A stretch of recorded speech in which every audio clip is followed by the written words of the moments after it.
నిన్న చిక్కడపల్లి లైబ్రరీకి అద్దంకి దయాకర్ గారు రావడాన్ని నిరుద్యోగుల తరఫున స్వాగతిస్తున్నాం.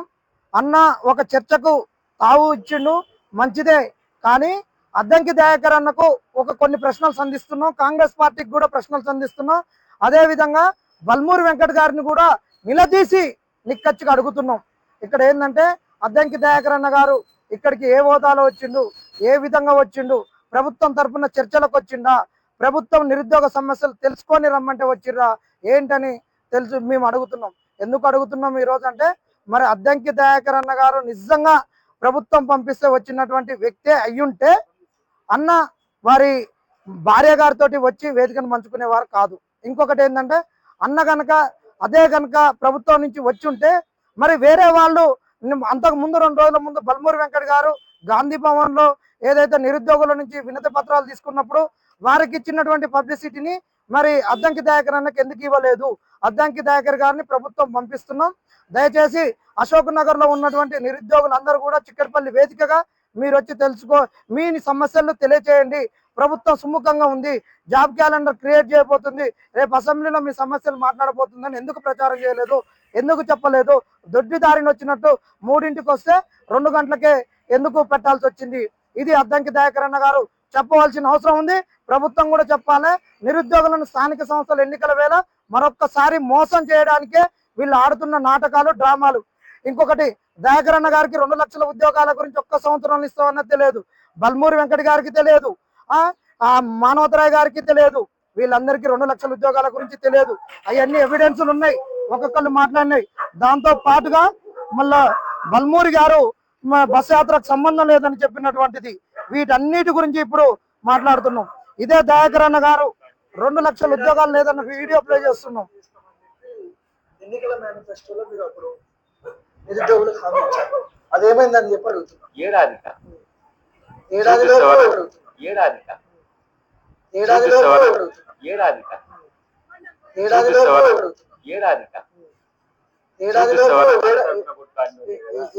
2 లక్షల ఉద్యోగాలు భర్తీ చేస్తామని చెప్పి ఎన్నికల మేనిఫెస్టోలో మీరు అప్పుడు ఇది. దాని తర్వాత మొన్న మానవతరాయ్ గారు కూడా 2 లక్షల ఉద్యోగాల గురించి మాట్లాడితే ఏమన్నాడంటే, 2 లక్షల ఉద్యోగాలు ఉన్నది, 2 లక్షల ఉద్యోగాలు సంవత్సరం 2 లక్షల ఉద్యోగాలు 2 లక్షలే 2 లక్షల ఉద్యోగాలు ఉన్నది, 2 లక్షల ఉద్యోగాలు సంవత్సరం 2 లక్షల ఉద్యోగాలు 2 లక్షలే. ఇది మొన్న బల్మూరి గారు కూడా ఒక మీడియాతో మాట్లాడుతూ ఆయన కూడా చెప్పినటువంటిది, 1 సంవత్సరంలో 2 లక్షల ఉద్యోగాలు నేను ఎక్కడ చెప్పలేదు మా పార్టీ అని చెప్పారు. 2 లక్షల ఉద్యోగాలని మీరు ఏదైతే మేనిఫెస్టోలో పెట్టారో అది 1 సంవత్సరం లోపు అన్నారు, లేకపోతే 5 సంవత్సరాల మొత్తం ప్రభుత్వం ఉన్నంత వరకు అన్నారు? అసలు క్లారిటీ చెప్పండి, ఎందుకంటే ఇప్పుడు దాని నుంచి బాగా రచన ఇక్కడ కూడా మీరు ఎక్కడ కూడా ఏడ కూడా 2 లక్షలు ఇస్తామో, ఇది ఇస్తామో, అది ఇస్తామో అని చెప్పి చెప్పలేదు. ఇక్కడ కూడా ఇది అంటే ఇప్పుడు ఎమ్మెల్సీగా ఉన్న వారికి అద్దంకి దయాకర్ గారికి తెలియదు, బల్మూరి వెంకట గారికి తెలియదు, రోజు మా మీద మాట్లాడుతున్నటువంటి మానవతరాయ్ గారికి తెలియదు. వీళ్ళిద్దరికి తెలియదంటే బాధ, మానవతరాయ్ గారికి తెలియదంటే మీరు సిగ్గుపడము, మాకేం బాధ అనిపేది. ఎందుకంటే ఆయన ఎన్నికలప్పుడు పోయి బీఆర్ఎస్ లో ఉండి బీఆర్ఎస్ ని గెలిపి కాంగ్రెస్ ను ఓడగొట్టుకోరని కాలుకు బల్పం కట్టుకొని తిరిగినటువంటి మానవతరాయ్ గురించి మేము మాట్లాడాం. ఆ రోజు మాకు నిరుద్యోగులకు ఏం హామీ ఇచ్చింది కాంగ్రెస్ కి నిరుద్యోగుల మధ్యలో ఏం చర్చలు జరిగినాయి, అప్పుడు ఆయన లేడు కాబట్టి ఆయనను పట్టించుకోం.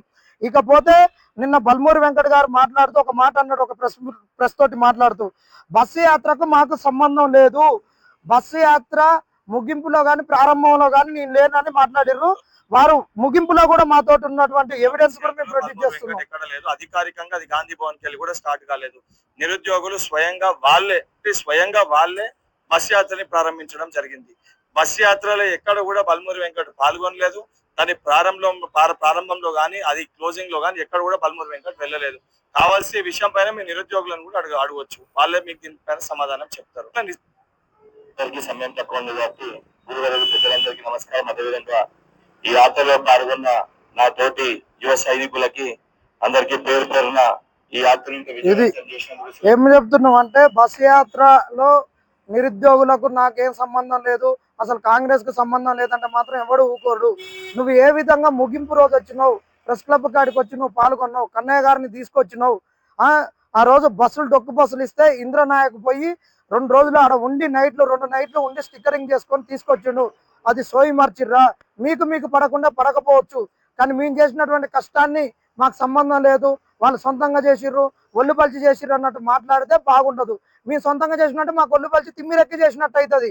ముగింపులో మీరు ఉంటారు, జెండాలు ఊపుతారు, అన్ని చేస్తారు, నిరుద్యోగుల ప్రభుత్వం అంటారు, బస్ యాత్ర చేయడం వల్ల గెలిచిర్రు అని అంటారు, నువ్వే కాదంటావు.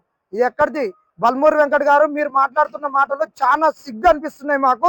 ఈ మాటల్ని రివర్స్ తీసుకొని బేషరత్తుగా అమరవీరుల స్తూపం దగ్గర నేను బస్ యాత్ర చేసినటువంటి నిరుద్యోగుల్ని, యావత్ నిరుద్యోగులని అవమానపరిచినట్టు మాట్లాడినని క్షమాపణ చెప్పాలి. క్షమాపణ చెప్పకుండా నిరుద్యోగులు మిమ్మల్ని క్షమించరు, కాంగ్రెస్ పార్టీని ఉపేక్షించరని కూడా హెచ్చరిక జారీ చేస్తున్నాం.